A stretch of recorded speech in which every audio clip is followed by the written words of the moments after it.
Creo que son dos conceptos totalmente diferentes, la reencarnación y la resurrección. Y si yo tuviese que elegir, personalmente, si yo tuviese que elegir, yo elegiría la resurrección, por supuesto que sí.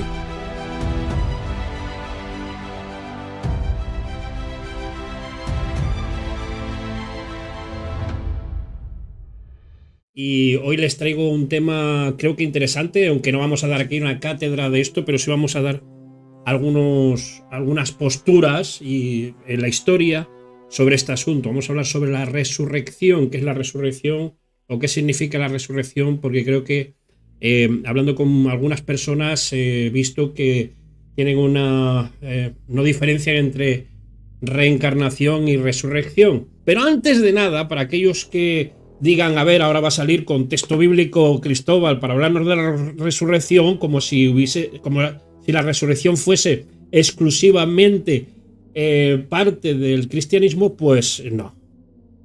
Os voy a dar una lectura de uno de los libros más antiguos del mundo. Y os voy a leer cómo comienza el libro de los muertos egipcios. El libro de los muertos de los antiguos egipcios, no los de ahora. Ya sabéis que ayer lo hablamos, que los egipcios de ahora es un pueblo, una ciudad, es un país moderno. Y os voy a hablar sobre esto. ¿Por qué, Cristóbal, nos quieres hablar? ¿Te has vuelto hereje? Bueno, quiero deciros que una de las ideas más factibles en este asunto es que la idea del más allá no es tan cercana a lo que es la religión judía o la religión hebrea o la cristiana. No, estamos hablando de que un pueblo, una civilización en un desierto en el que tenía por río como el dador de la vida, estoy hablando del río Nilo, en mitad del desierto, de la muerte, pues tenía, con la observación de la naturaleza, la observación de cómo se comportaban las aves, cómo se comportaba el propio río, pudieron descifrar lo que es absolutamente lo que se menciona en la mayoría de las religiones y de las confesiones de fe sobre la resurrección. Trae muchas lecturas esto, quiero decir, yo tengo mis lecturas, yo os voy a poner un poquito lo que se dice y lo que dice la historia, os lo voy a leer, porque no me lo sé de memoria, pero os lo voy a leer. Pero en el libro de los muertos, ya sabéis que el libro de los muertos se escribía en las paredes, si era enterrado en una tumba real, como por ejemplo las que hay en el templo, o sea, perdón, en el Valle de los Reyes, en Egipto, y el de las reinas, etcétera. También en los templos, también en los ataúdes, y era como una especie de ritos, o sea, de oraciones. Algunos hablan de que son como conjuros mágicos, y bueno, algunos le llaman conjuros, yo no le veo mucho conjuros. Lo único que veo es que eran unas prácticas que no podían hacer, porque el muerto no podía hacer eso. A ver, al menos los que pensamos nosotros ahora, que es lo que puede hacer un muerto, ¿no? No puede coger y ponerse a leer lo que hay escrito en el ataúd. Pero sí que la verdad que tenía un poco de eso, de magia, y tenía un poquito de ese asunto. Pero a mí lo curioso, cuando empecé a leer el libro de los muertos hace ya tiempo y empecé a estudiarlo, bueno, más que estudiarlo, para analizarlo, tampoco os pongáis ahora aquí de que Cristóbal es ahora aquí un experto en egipcio, porque no es así. Simplemente es una curiosidad que a mí me gustó muchísimo. Pero dice así el libro de los muertos, ya en el primer capítulo, y dice que aquí empiezan los capítulos, que son unos 70 capítulos, depende del papiro que se han encontrado hasta ahora, pero estoy hablando de que es el más usual.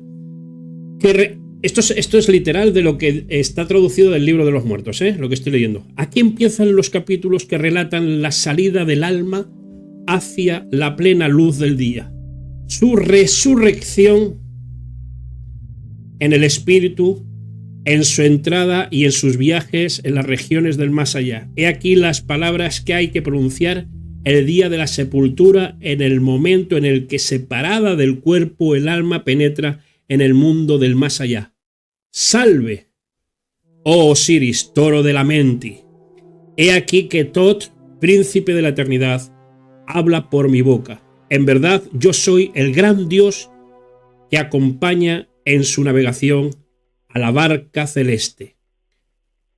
Llegó ahora para combatir a su lado, oh Osiris, pues yo soy una de esas antiguas divinidades que cuando la pesada de las palabras hacen triunfar a Osiris de sus enemigos. Ahora, oh Osiris, vivo en lo que te rodea, lo mismo que los otros dioses nacidos de la diosa Nut. Voy a leer hasta aquí, porque no voy a leer todo el libro de los muertos, pero deciros que a mí lo único que me sorprende es saber que en religiones comparadas, una de las cosas es intentar comparar una religión con otra, ¿no? Una creencia con otra.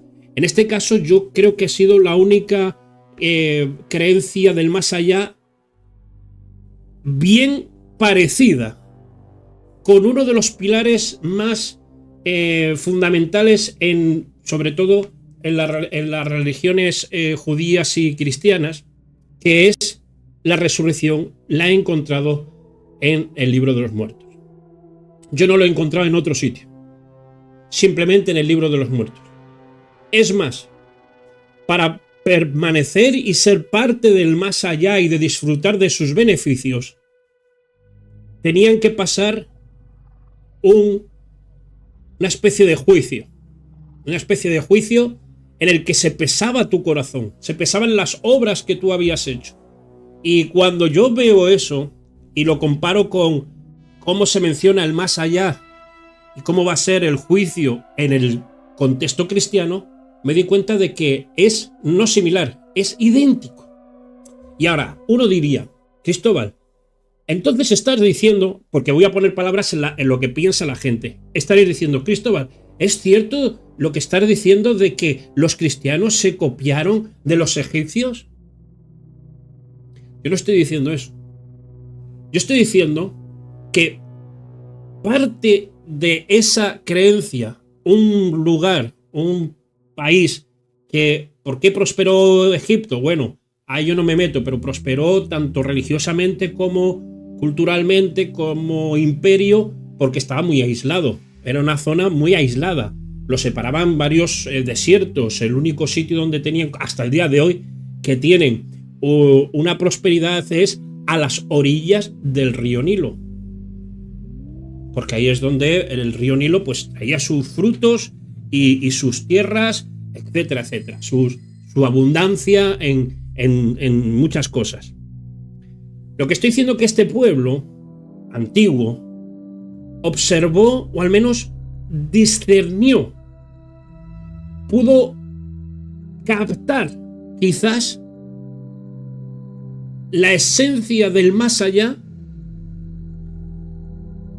de aquellos pueblos que no salieron de ellos, sino que abrazaron algunas cosas de ellos sin copiar, en la que luego se dio esa fuerza del pensamiento del más allá a través de profetas y a través de revelación en profetas, etc. Estoy hablando del pueblo hebreo, que llegó hasta el punto del Mesías. El más allá era la representación, el más allá de los egipcios era la representación de cómo resurgir en cuerpo, porque resucitar, aparte del espíritu, resucitar es en cuerpo. De ahí la práctica de los egipcios de momificar a los difuntos. Esa práctica es porque querían conservar el cuerpo para el más allá. Era su forma de ver la resurrección. Pero en el momento que llega el cristianismo, bueno, el cristianismo no, del momento que llega el judaísmo, que se habla de que el Dios de los judíos era el mismo, era el que daba la muerte, pero también la vida, era el que te podía mandar al Seol, pero volverte a llamar del Seol. Eso está en el Antiguo Testamento, así que aquellos que digan que el Antiguo Testamento no habla de la resurrección, también habla de resurrección, pero es el pilar fundamental de una de las religiones más grandes que hay en el planeta, que es el cristianismo, en todas sus vertientes. Si tú al cristianismo le quitas la resurrección, no sirve para nada, así de claro, porque es lo fundamental. Es, como decía el apóstol Pablo, es el cuerpo incorruptible preparado para cada uno de nosotros. Seremos, como decían los egipcios, resucitados en un cuerpo, no en espíritu, en un cuerpo más allá de lo que conocemos ahora como cuerpo, como este cuerpo.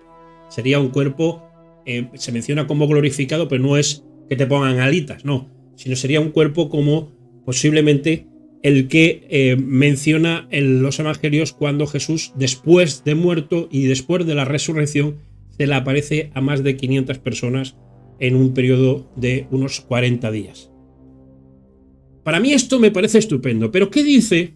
Os voy a leer algunas cositas, pero ¿qué dice la historia sobre la resurrección? Mirad, a ver que me pongo las gafas, siempre pasa lo mismo. Dice que, os voy a leer un texto que yo creo que lo resume muy bien, que desde la antigüedad la resurrección se consideró el símbolo más indiscutible de la manifestación divina. El propio sol inmortal, que cada noche descendía al reino de los muertos, estoy hablando de Egipto, y podías llevar consigo a los hombres y al ponerse matarlos, pero también podía guiar las almas a través de las regiones infernales, resucitándolo a la luz del día siguiente con la mañana. Cuando Asclepio, así voy a mencionar, Asclepio, hijo de Apolo y de la mortal Corónide, semidios de la medicina, al que los romanos llamaron Esculapio, instruido por el centauro Quirón en el arte de curar las enfermedades, alcanzó tales progresos que consiguió ser capaz de resucitar a los muertos. Su ciencia llegó al punto de provocar las quejas de Hades. Zeus, temiendo que el arte de Asclepio trastornase el orden del mundo, fulminó al médico con un rayo. La ciencia de la resurrección era pues la ciencia prohibida. También se atribuye la resurrección de una mujer que llevaría 30 días sin respirar al filósofo griego Empedocles de Agrigento en el siglo V a.C., asimismo divinizado por sus seguidores. Las religiones del misterio. Las religiones del misterio, así como las ceremonias funerarias egipcias, testimoniaron una especulativa humana vivaz por la resurrección. Los ritos de iniciación de los grandes misterios eran símbolos de la resurrección esperada por los iniciados. La creencia en Osiris atrajo muchos seguidores y se convirtió en la más importante de la religión del antiguo Egipto, aquella que, con su resurrección, venció la muerte garantizando la vida eterna. Dicha fe perduró por más de 20 siglos. Esto de la idea de Osiris, ya sabéis que, bueno, según la historia mitológica de los dioses egipcios, Osiris lo desmembraron y mandaron cada parte de su cuerpo a muchas partes de Egipto, y luego vino su querida, y fue por cada parte de Egipto a recoger cada parte de su cuerpo, lo unió y le insufló vida y lo resucitó. Esa es parafraseando un poquito lo que es el tema de Osiris. Por eso, cuando el cristianismo llegó a Egipto en el siglo I, a finales del siglo I, principios del siglo II, por medio de, la tradición dice, de San Marcos, del evangelista Marcos, que no era judío, ya lo sabéis, el que escribió el Evangelio de Marcos, que está en la Biblia cristiana, cuando predicó el Evangelio de Jesús sobre la resurrección, Los egipcios lo abrazaron porque era lo que estaban durante siglos se habían estado escuchando. Entonces no les pareció algo totalmente diferente, y hasta el día de hoy, ahí lo podemos ver en Egipto, la cantidad de cristianos que hay. Hay muchos más musulmanes, pero hay una gran cantidad de cristianos en Egipto y muy fieles, y sigue todavía la comunidad ahí en Egipto.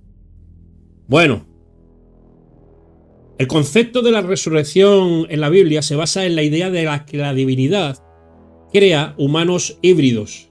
Vamos a ver, ¿qué es esto? Y es cierto que la palabra híbrido suena muy rara, pero la cuestión es que cuando, según la creencia cristiana, es que van a resucitar todos los muertos. Y resucitarán en cuerpos, no los que ya ellos han tenido, porque claro, imaginaros, hace 2 siglos, ¿dónde estarán los cuerpos de los primeros mártires y cristianos que encima les faltarían miembros, etcétera, ¿no? Lo que se menciona es la resurrección de un cuerpo. Llegará un momento en el que los muertos serán puestos en la vida con un cuerpo diferente, pero con cuerpo. Ya no tanto espiritual, sino cuerpo. ¿De acuerdo? Y si en ese caso, en ese evento, fijaros todo lo que os estoy diciendo, y esto lo podríamos hablar en otro momento, si queréis que podamos hablar sobre estas doctrinas que hay sobre la segunda venida del Mesías, etcétera, en el que aparecen estos eventos. Son las primicias de estos eventos. Pero los que están vivos cuando aparezca ese evento no pasarán por la muerte, y sus cuerpos serán transformados. Es otra especie de resurrección. Es como hibridarte tu forma en otro cuerpo que ya no necesitará comer, aunque comerás. Ya no necesitarás viajar en coche, porque podrás desplazarte dimensionalmente, etcétera, como hizo Jesús, ¿no? Jesús, después de resucitado, se aparecía en la habitación, o se aparecía ahí, comía y se iba. O sea, quiero decir que esa es lo maravilloso de esta doctrina. Pero lo que quiero llevaros es que fijaros que todo este asunto de la resurrección es tan diferente a la reencarnación que si yo quisiera abrazar entre reencarnarme, que yo muero y me voy a reencarnar en una vaca para que luego me coman, o en un gusano para que luego me coma un bicho, o una mosca para que viva 24 horas, yo creo que no es justo en ese sentido. O en otra persona para pasar los problemas de persona. Las personas pasamos muchos problemas. Lo curioso aquí y lo maravilloso aquí es que la resurrección eres tú con un cuerpo glorificado. O sea, un cuerpo diferente. Un cuerpo, algunos le llaman cuerpos no de otra dimensión, porque eso ya estaríamos hablando de cosas muy extrañas, pero sí decir, jolín, me he pegado toda mi vida ciego, porque hay gente ciega que cree en Jesús, se mueren ciegos, pues eso, según la creencia, resucitarán no ciegos, resucitarán con un cuerpo ya sin enfermedad, sin dolor, sin preocupación, etc. Y esa es una buena predicación, quiero decir, es un buen gancho para decir que, bueno, que no solamente el reino de los cielos o el reino del más allá es algo para quedarte allí y volar y tocar el arpa, como algunos piensan, sino como pensaban los egipcios. Los egipcios pensaban de que en el más allá tendrían otra vida. El cristianismo piensa eso, y el judaísmo también. Piensan que tendrán otra vida, tendremos otra vida. Otra vida en el que no sé si trabajaremos, no lo sé, pero en algunas partes del texto bíblico se menciona de que sí que se plantarán viñas. Eso significa trabajo, que lo harás porque quieres. Incluso habla hasta animales, porque se habla de animales también. Para mí, el tema de la resurrección es un tema no delicado, es un tema muy bueno, no es un tabú, al igual que la reencarnación tampoco está claro, aunque se piense de que sí está muy claro. Creo que son dos conceptos totalmente diferentes. La reencarnación y la resurrección. Y si yo tuviese que elegir, personalmente, si yo tuviese que elegir, yo elegiría la resurrección, por supuesto que sí. Yo quiero seguir siendo el que soy, el mismo, pero sin dolor, sin que me duelan las rodillas. Poder disfrutar de la vida plena, sin pensar nada más, gozándome en el cielo, en donde sea. Es más, yo me imagino que algunos piensan, si Dios es creador y nos tiene aquí en una bolita azul llamada planeta Tierra, con el montón de universo que hay, yo soy de los que piensan, vamos a ver, yo quiero decir que posiblemente me estoy equivocando, pero es una suposición que me hago yo, que no está en ningún libro, que Dios, si sigue creando el universo para los que sean resucitados, pues eso, en el levantamiento o cuando ya estemos muertos, llegue ese momento, podamos disfrutar de todo el universo. Y por eso tiene que ser eterno. Por eso tiene que ser grandísimo. Por eso tiene que ser como sea, ¿no? Como algunos están pensando ahora, que los científicos están diciendo, oye, esto no es normal, que estemos viendo una galaxia antigua a 33.000 millones de años luz, cuando el universo estamos diciendo que tiene 13.000 millones de años. No es posible. Bueno, pues eso es lo que se está diciendo. Bueno,